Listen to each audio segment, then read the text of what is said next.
안녕하세요. 뉴스반장입니다. 근데 선거 뒤끝으로 지금 그 민주당 경기도당이 고발한 걸 알고 계시죠? 고발했더라고요. 허위사실 공표 등의 혐의로. 근데 뭐 그게 어떻게 허위사실이 될 수 있는지 공표가 될 수 있는지 모르겠지만은 예. 뭐 토론회 자리에서 나온 것에 대해 가지고 뭐 공영 후보가 반박할 수 있는 상황 속에서 반박하지 않았고 저는 뭐 단정적으로 얘기하지도 않고 뭐 그래서 뭐 그거는 뭐 제가 봤을 때는 큰 문제 없을 거라고 봅니다. 사법적으로 큰 문제는 없을 거다 이렇게 이제 생각하신다. 25일 MBC 라디오 김종배의 시선집중에 출연한 이준석 개혁신당 대표가 허위사실 공표 등의 선거법 위반으로 고발당한 것에 대해 아무런 큰 문제가 없을 것이라고 말했습니다. 과연 그럴까요? 옹색한 변명을 늘어놓다 말끝을 흐린 이 대표의 말에서 당선 취소를 두려워하는 모습이 얼핏 보였는데요. 자신이 큰 문제가 아니라고 주장한다고 큰 문제가 안 되는 게 아니죠. 다시 말씀드리지만 이준석 대표의 말을 인용해 방송한 채널A는 방심위로부터 법적 제재를 받았는데요.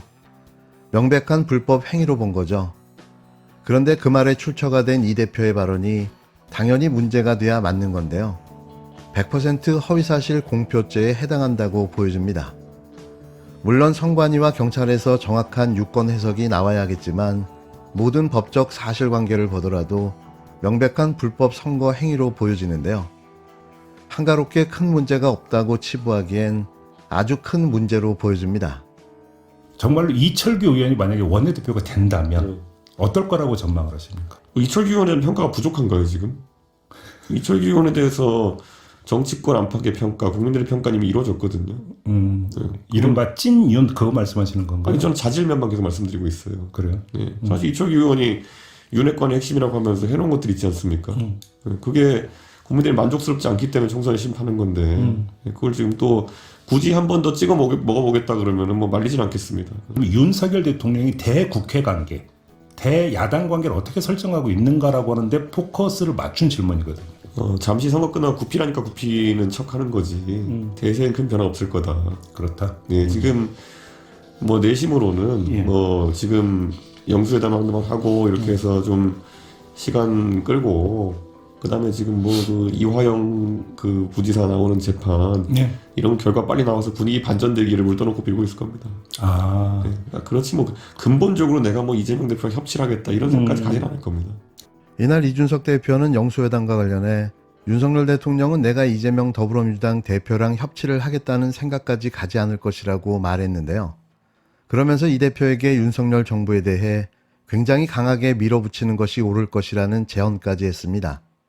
이 대표는 이날 MBC 라디오 김종배의 시선집중에 출연해 윤 대통령은 내심으로 영수회담도 하고 시간을 끌고 이화영 전 경기도 부지사 재판 결과가 빨리 나와서 분위기가 반전되기를 물떠놓고 빌고 있을 것이라며 이같이 말했는데요. 그러면서 이 대표는 이재명 대표도 그걸 알고 있을 것이라고 덧붙였습니다.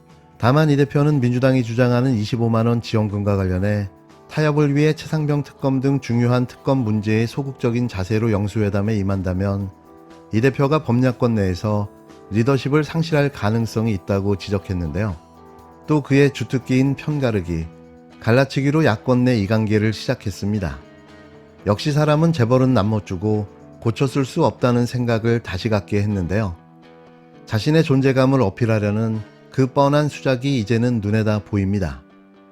이 대표는 총선 이후 비서실장, 정무수석 인사가 이루어진 데 대해선 윤 대통령은 인사에 특별한 관심을 두지 않는 것 같다며 장관을 인선할 때도 왜 뽑는지에 대한 이유를 고민할 정도의 고민이 보이지 않는다고 비판했는데요.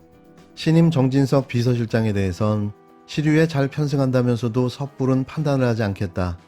대통령에게 쓴소리하고 바른 소리를 하기를 바라는 국민들의 시류를 읽었다면 역할을 할 수 있다고 했고 홍철호 정무수석에 대해선 훌륭한 분이라며 야당보다 여당 내 비주류들과 교류를 많이 시도할 것 같다고 평가했습니다. 저는 이 대목에서 빵 터졌는데요. 이준석의 말에 웃음 참기에 실패했습니다. 이 대표는 또 자신의 대권 도전에 대해선 국익을 위해 해외에서도 꿀리지 않는 정치력을 보여주는 게 정치의 본질이라며 그걸 연마해서 잘하기 전까지 욕심낼 생각이 없다고 말했는데요. 그걸 하기 전에 당선이 취소되고 피선거권 박탈로 향후 5년 동안 선출직 공무원에 출마하지 못하니 그걸 걱정 안 하셔도 될 듯합니다. 그는 이어 윤 대통령은 국내든 해외든 정치 트레이닝이 안 된 상태에서 했다가 지금 민망하다고 윤 대통령을 비판했는데요. 그러면서 윤 대통령보다 내치든 외치든 잘할 수 있을 것 같다. 그러나 국제사회에서 통용될 만한 정치력을 갖기 위해 수련을 많이 해야 한다고 떠들어댔습니다. 지금 즐길 수 있을 때 많이 즐겨놓으라고 말해주고 싶은데요. 어차피 맛만 본 국회의원이 될 운명, 누릴 수 있을 때 누려야죠. 빠르면 1년, 길면 2년짜리 국회의원, 이제는 별명도 맞삼중으로 바꿔 불러줘야 할 듯합니다. 공전을 계속하고 있는 영수회담 실무협상, 당장이라도 만나서 민생 경제를 논의할 것 같더니만 이제와 태도가 180도 바뀌어버렸는데요. 윤석열 대통령의 영수회담 제안은 순간을 모면해보려는 얄팍한 꼼수에 지나지 않았던 겁니다. 이재명 대표의 말을 경청하겠다고 어떤 말이든 듣겠다고 말한 지 불과 며칠 만에 본색을 드러낸 건데요. 뭘 재는 게 이렇게 많을까요? 이건 안 된다. 이것도 안 된다. 여기까지만. 안 봐도 불 보듯 뻔히 보입니다. 민주당은 더 강하게 세게 밀고 나가야 합니다. 거대 의석을 만들어준 민의를 잊어서는 안 되는데요. 우리가 원하는 건 거대 야당의 폭주입니다. 대통령실과 더불어민주당이 오늘 영수회담을 위한 2차 실무협상을 진행했는데요.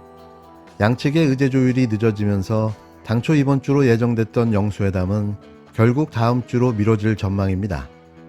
예상했던 시나리오대로 진행되고 있는데요. 이러다 니탓 내탓하며 파토를 내겠다는 의도가 읽힙니다. 대통령실과 더불어민주당이 오늘 오후 2시 두 번째 실무회동을 가졌는데요. 웃기게도 장소는 비공개였습니다. 1차 회동이 양측의 입장을 확인하는 선에서 마무리된 만큼 오늘은 구체적인 의제를 둘러싼 본격적인 논의가 이루어질 것으로 보여지는데요. 민주당은 민생 회복과 국정기조 전환에 이어 언론 자유 회복도 주요 의제로 다뤄져야 할 사안이라며 연일 대통령실을 압박하고 나섰습니다. 어디 다뤄야 할 사안이 한두 가지인가요? 대통령실의 소극적인 의제 조율에 듣고 싶은 이야기만 가려듣겠다는 건 총선 민심을 외면하는 태도라는 지적도 나왔습니다. 국힘당은 이번 영수회담이 쟁점이 아닌 민생을 위한 협치에 기려야 한다는 뻘소리를 하고 나섰는데요. 민주당이 당리당략만 계산하고 있다며 무소불위의 권력을 얻은 독재자의 모습을 보이고 있다고 비판했습니다. 대통령실 역시 국정 기조 변화는 논의 대상이 아니라며 불편한 기색을 내비치고 있는데요. 이들은 아직도 정신을 못 차리고 있습니다. 총선이 패배로 끝난 지 며칠이나 지났을까요? 이게 얼마나 국민들을 우습게 보면 이런가 싶은데요. 중요한 건 이번 실무회동이 몇 차례 더 필요할지 예측하기 쉽지 않다는 겁니다. 과연 영수회담은 열릴까요? 전국민 기만쇼는 오늘도 계속됐습니다.